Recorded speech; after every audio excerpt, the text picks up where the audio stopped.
Hello, my name is Travis Lupik for the Georgia Strait newspaper, and today I want to talk to you about the Portland Hotel Society.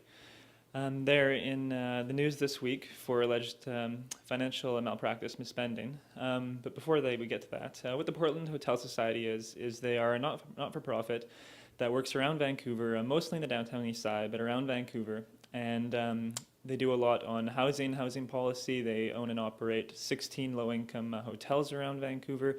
They also do a lot of health programs, which might be what they're best known for, even though they actually spend more money on housing. They operate Insight, which is North America's first and only supervised injection facility.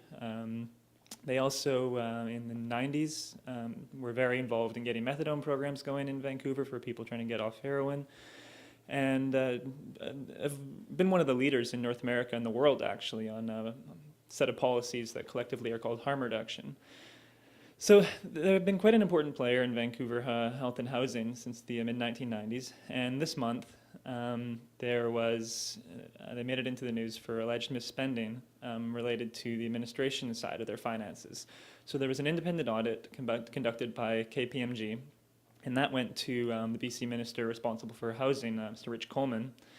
And what ended up happening eventually is an ultimatum was given to the executive management team, a group of 4 people, and the board of directors at the Portland Hotel Society, which basically culminated with BC Housing saying if you don't leave, if you don't step down, there could be more serious implications.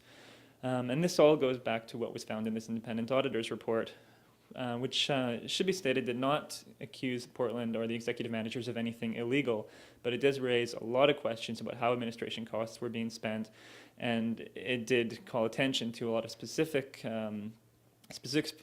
spending over a 3-year review period, which people say were inappropriate.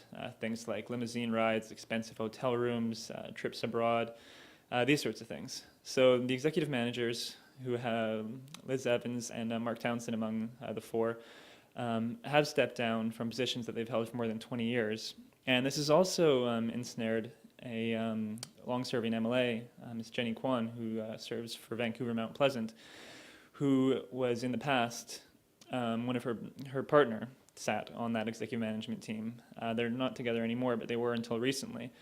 And some of the expenses that were raised in the report relate to her family's trips, 4 trips they took over the 3-year period, with the amounts exceeding $30,000. So on Friday, Ms. Kwan said that she would take a leave of absence and repay that money and make sure that this is sorted out. But it has ensnared an MLA in addition to the executive managers and the board of directors.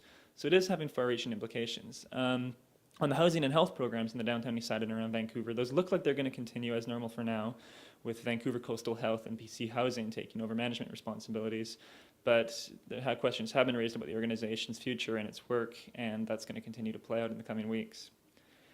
For the Georgia Strait, that was Travis Lupik. Thank you.